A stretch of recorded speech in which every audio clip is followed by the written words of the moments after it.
Theory अच्छी नहीं होगी तो न्यूमेरिकल भी अच्छे नहीं हो सकते। रटने को नहीं बोल रहा हूँ, समझने को बोल रहा हूँ, गाने भी सुन लेना बीच में। इसमें डेप्रिसिएशन बोल रहा हूँ तो मोस्ट इंपॉर्टेंट और इजी चैप्टर है, ये क्वेश्चन अधिकतर आता है। Welcome back to my channel. आज का एक वीडियो होने वाला है जिसमें मैं तुमको टिप्स देने वाला हूँ अकाउंटेंसी, बिजनेस स्टडीज और इकोनॉमिक सब्जेक्ट के लिए।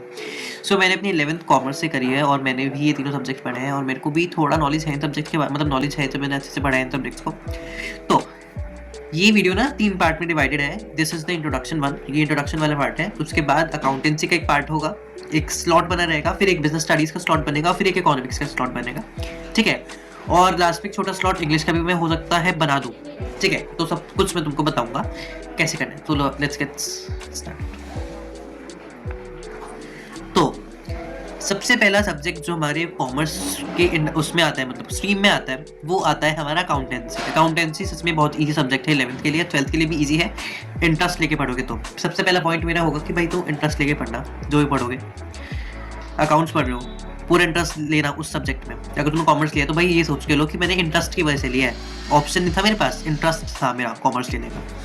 अकाउंटेंसी में तुम्हारे न्यूमेरिकल्स आते हैं, 90% तुम्हारा न्यूमेरिकल्स ही होता है, 10% की 20 मार्क्स के एमसीक्यूज आते हैं, थ्योरेटिकल बेस्ड भी होते हैं और न्यूमेरिकल बेस्ड भी एमसीक्यू आता है कभी। तो कंसेप्ट क्लियरिटी सबसे पहला पॉइंट है।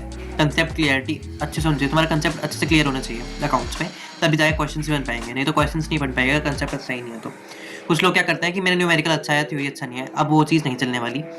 थ्योरी अच्छी नहीं होगी तो न्यूमेरिकल भी अच्छे नहीं हो सकते। तो थ्योरी पार्ट को बड़े अच्छे समझना, रटने को नहीं बोल रहा हूँ, समझने को बोल रहा हूँ। समझने के उसको अच्छे समझोगे तो तुम न्यूमेरिकल्स इजीली कर पाओगे, क्योंकि कंसेप्ट थ्योरी वाला लगता है न्यूमेरिकल्स में। इसमें तुम चैप्टर्स पढ़ते हो जैसे accounting, question, journal, ledger, trial balance, ये सब बहुत ईजी है। कंसेप्ट क्लियरिटी रखोगे तो बड़ा आसान लगेगा करने में। मैं तुमको ये टिप दूंगा कि भाई रोज 1 घंटा कम से कम अकाउंट्स को देना, इकोनॉमिक्स को भी और बिजनेस स्टडीज को रोज 1 घंटा दोगे तो तुम्हारे पास बर्डन नहीं रहेगा बात के लिए कि भाई एग्जाम आ रहे हैं तो अब तुमको एकदम पढ़ने बैठना पड़ रहा है। तो तुम अगर थोड़ा थोड़ा तुम्हारे दिमाग में बैठना शुरू हो जाएगा। मैं ये नहीं कह रहा कि पूरा पूरा चैप्टर करो बैठ के, 5 क्वेश्चन अकाउंट से कर लिए 1 घंटे में तो आराम से हो जाएंगे 5 क्वेश्चन, बड़े आराम से, ठीक है। गाने भी सुन लेना बीच में, ठीक है। तो सब सब्जेक्ट के लिए ऐसे करना। अकाउंट्स बता रहा था फिलहाल मैं इस स्लॉट में पर्टिकुलर। और तुमको रोज क्वेश्चन प्रैक्टिस करना, 5 करना, 10 करना, जितना तुम्हारी कैपेसिटी हो। गोल ऐसा बनाना कि जो तुम कंप्लीट कर पाओ टाइमली, 1 घंटे के अंदर कंप्लीट कर पाओ। 10 क्वेश्चंस का रख लो, शॉर्ट क्वेश्चंस का रख लो 10, ठीक है। और मैं तुमको ये भी कहूँगा कि थोड़ा ना फोकस करना अपने कैलकुलेशंस पे ज़्यादा, क्योंकि कैलकुलेशन पे फोकस नहीं करोगे तो पूरा क्वेश्चन गलत हो जाता है। अगर कैलकुलेशन गलत होगी, एक आधा नंबर मिल जाएगा, बट फिर भी वो बात नहीं आती। अगर तुमने पूरा क्वेश्चन अच्छे से करा है और कैलकुलेशन में गलती होगी तो क्वेश्चन गलत हो जाता है, मैथ से छोटी, ठीक है। तो कैलकुलेशन में ध्यान रखना। ऐसे कैलकुलेशन नहीं आती, इसमें बड़ी बड़ी परसेंटेज निकालना आता है। 10% कितना होगा 1 लाख का, 1 लाख का 5% कितना होगा, 15%, 20%, 25%। अमाउंट चेंज हो जाएगी, परसेंटेज के नंबर चेंज हो जाएंगे, बस तुमको उस हिसाब से परसेंटेज निकालनी होती है दिक्कत उसमें। डेप्रिसिएशन पढ़ते हो तुम इसमें, डेप्रिसिएशन बोल रहा हूँ तो मोस्ट इंपॉर्टेंट और ईजी चैप्टर है। कंसेप्ट क्लियरिटी रखोगे तो वही बात कहूँगा वापस से। फॉर्मेट याद रखना, हाँ फॉर्मेट बड़ा इंपॉर्टेंट है इसके लिए कि फॉर्मेट याद कर रखना बहुत ज़रूरी है, क्योंकि फॉर्मेट का भी मार्क्स होता है अकाउंट्स में। फॉर्मेट का 1 नंबर मिलेगा आपको, आधा 1 नंबर आपकी टीचर दे देगी इजीली। अगर आपको क्वेश्चन आता नहीं है, फॉर्मेट बनाओ, जो आता है वो करो, तो उसमें आपको 3 नंबर क्वेश्चन में 1-1.5 नंबर मिल जाता है आराम से।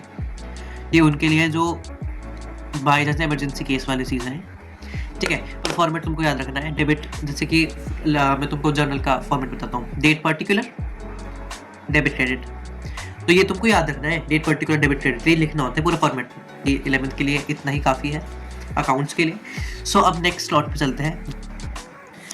तो नेक्स्ट सब्जेक्ट है हमारा बिजनेस स्टडीज़। बिजनेस स्टडीज़ बहुत ही इजी सब्जेक्ट है।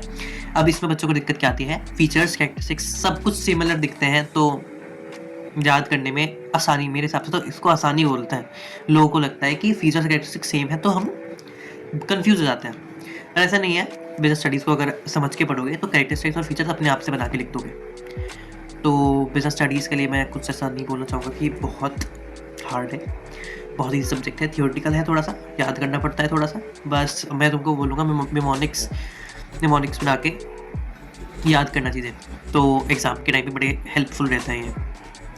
मैंने भी अपने टाइम पे निमोनिक्स बनाए हैं, मेरे को याद ना समझ में नहीं आ रहा, निमोनिक्स बोलते हैं, निमोनिक्स बोलते हैं, जो भी बोलते हैं शॉर्ट फॉर्म बनाने में, उस हिसाब से एग्ज़ाम में लिख देना। अब और तो मैं तुमको इसमें कुछ नहीं बताना चाहूँगा, बिजनेस स्टडीज़ बड़ी इजी सब्जेक्ट है। स्लॉट ऑफ द, तो अब चलते हैं third slot of the video.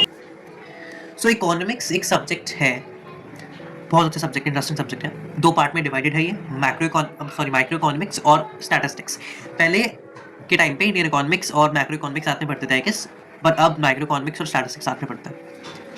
तो माइक्रो इकोनॉमिक्स जो हम इंडिविजुअल लेवल पे पढ़ते हैं चीज़ों को, individual form, individual demand, individual किसी एक प्रोड्यूसर इंडिविजुअली चीज़ें प्रोड्यूस कर रहा है उस हिसाब से, ठीक है। इसको भी इंटरेस्ट लेके पढ़ना बहुत ज़्यादा, क्योंकि इकोनॉमिक्स आइल से इंटरेस्ट के बिना नहीं होगी, क्योंकि कॉम्पिटेंसी बेस्ड क्वेश्चंस पूछे जाते हैं अधिकतर इकोनॉमिक्स में। और जैसे कॉम्पिटेंसी बेसिस से कि तुम कोई बोल देंगे मेक इन इंडिया कैंपेन आया है, तो उस पर पीपीसी पे क्या फ़र्क पड़ रहा है, ये क्वेश्चन अधिकतर आता है, पीपीसी पे क्या फ़र्क पड़ रहा है, तो तुमको सोचना पड़ेगा इसके लिए। तो इसलिए बोल रहा हूँ कि इकोनॉमिक्स में तो रटना है ही नहीं बिल्कुल भी, तुमको समझ के चलना है, क्योंकि समझने के बाद तुम लिख सकते हो ईजिली अपनी लैंग्वेज में। इसमें मेन दिक्कत कहाँ पे आती है, वो आती है कर्व्स में दिक्कत आती है बच्चों को, कर्व्स कैसे बनाते हैं।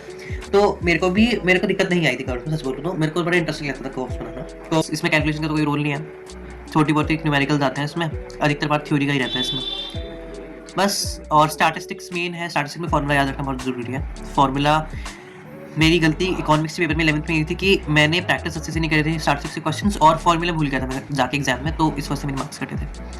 और फार्मूला और कैलकुलेशंस पे फोकस रखना इकोनॉमिक्स में भी, स्टैटिस्टिक्स में ज़्यादा। आई होप तुमको वीडियो पसंद आएगा, चैनल सब्सक्राइब कर देना और वीडियो को लाइक ज़रूर करना।